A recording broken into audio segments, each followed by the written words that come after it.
नमस्कार और हार्दिक स्वागत है आप सभी का एक बार फिर हमारे चैनल पर, जहां हम आपके हितों से जुड़े हर महत्वपूर्ण मुद्दे को सबसे पहले और सबसे स्पष्ट रूप में आपके सामने रखते हैं।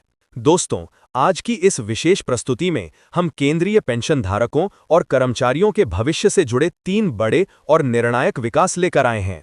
ये वो खबरें हैं जिनके बारे में पूरे देश में चर्चा है, जिनकी प्रतीक्षा हर उस व्यक्ति को थी जो सरकारी पेंशन प्रणाली से जुड़ा हुआ है।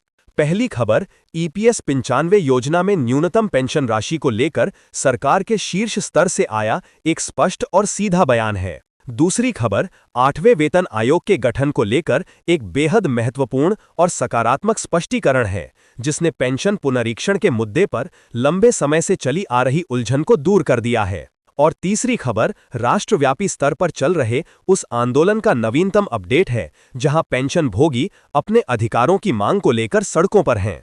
तो मेरे प्यारे दर्शकों, आज का ये कार्यक्रम आपके लिए बेहद विशेष है। हर एक पल महत्वपूर्ण है, इसलिए इस वीडियो को अंत तक देखना आपके लिए अत्यंत लाभकारी सिद्ध होगा। नए मित्रों से विनम्र अनुरोध है कि हमारे चैनल को सब्सक्राइब करने के साथ साथ घंटी के आइकन को भी दबाएं, ताकि आप ऐसी ही महत्वपूर्ण सूचनाओं से हमेशा जुड़े रहें। वीडियो को लाइक करें और अपने सभी सहयोगियों, परिवारजनों और पेंशनर मित्रों के साथ इसे साझा अवश्य करें। तो चलिए अब समय न गवाते हुए सीधे तौर पर आते हैं आज के पहले और सबसे चर्चित अपडेट पर। ईपीएस 95 पेंशन योजना न्यूनतम राशि वृद्धि पर श्रम मंत्रालय का साफ इनकार और चिंताजनक वित्तीय हालात का खुलासा। दोस्तों, एक ऐसा सवाल जो पिछले कई वर्षों से लाखों पेंशन भोगियों की जुबान पर था, जिसे लेकर तमाम आशाएं और अनिश्चितताएं बनी हुई थीं, आखिरकार संसद के पटल पर अपना स्पष्ट जवाब पा गया है।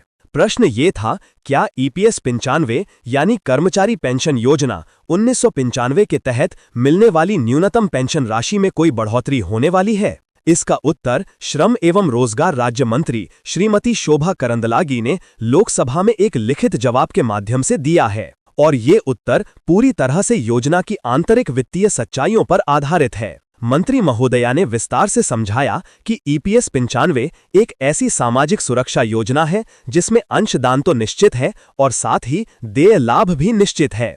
इस पूरी प्रणाली की रीढ़ है नियोक्ता और केंद्र सरकार द्वारा किया जाने वाला अंशदान। इसमें नियोक्ता को अपने कर्मचारी के वेतन का 8.33% हिस्सा इस कोष में जमा करना अनिवार्य है। वहीं केंद्र सरकार भी अपनी भूमिका निभाती है और बजट सहायता के रूप में प्रति माह 15,000 रुपए की मानदंड सीमा पर 1.16% का अंशदान करती है। यही वो आधार है जिस पर करोड़ों श्रमिकों के भविष्य का ये कोष टिका हुआ है। लेकिन यहीं पर एक गंभीर और चिंता पैदा करने वाला तथ्य सामने आता है। श्रीमती करंदलाल जी ने बताया कि इस योजना के कोष का एक्चुअरियल मूल्यांकन एक नियमित प्रक्रिया है, जिसे ईपीएफओ अधिनियम की धारा 32 के प्रावधानों के तहत किया जाता है। और ताज़ा मूल्यांकन जो 3 मार्च 1919 की स्थिति के अनुसार हुआ था, उसने एक डरावनी वास्तविकता को उजागर किया है। मूल्यांकन में पाया गया कि कोष में एक्चुअरी घाटा मौजूद है। सरल शब्दों में कहें तो फंड में जो पैसा जमा है वो भविष्य में पेंशन के रूप में दिए जाने वाले दायित्वों को पूरा करने के लिए पर्याप्त नहीं है।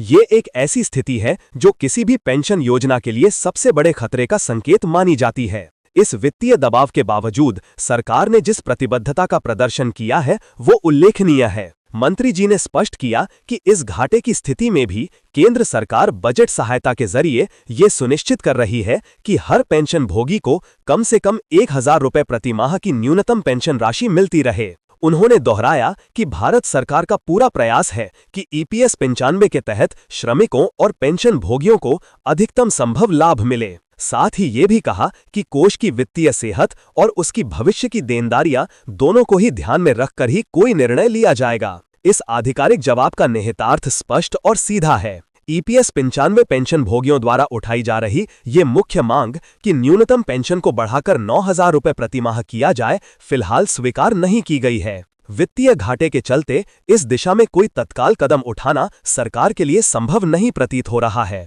ये सूचना निसंदेह उन लाखों पेंशनर भाइयों और बहनों के लिए एक बड़ा झटका है जो महंगाई के इस दौर में इस राहत की प्रतीक्षा में थे। ये जवाब एक ऐसे वक्त में आया है जब पेंशन भोगियों का आंदोलन लगातार जारी है। बीते महीने ही all India pensioners and retired personnel association के सदस्यों ने आंध्र प्रदेश के विशाखापट्टनम शहर में स्थित राष्ट्रीय भविष्य निधि कार्यालय के समक्ष एक जोरदार धरने का आयोजन किया था। ये प्रतिवाद प्रदर्शन एक राष्ट्रव्यापी संघर्ष का हिस्सा है, जिसके अंतर्गत हर वर्ष 16 नवंबर के दिन को इस योजना के क्रियान्वयन के विरोध में काला दिवस के रूप में चिन्हांकित किया जाता है। श्रम मंत्रालय का ये स्पष्टीकरण ऐसे ही प्रतिरोधों और जारी मांगों के मद्देनजर दिया गया एक निर्णायक बयान है।